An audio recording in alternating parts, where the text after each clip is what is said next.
To be or not to be, that is the question.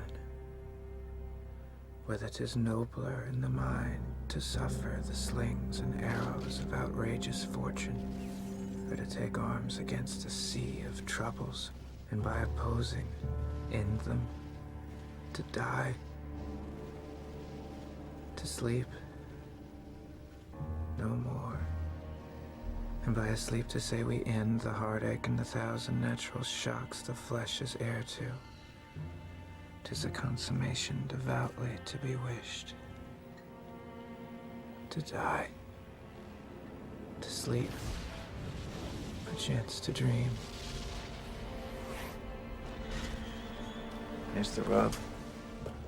For in that sleep of death, what dreams may come when we have shuffled off this mortal coil must give us pause.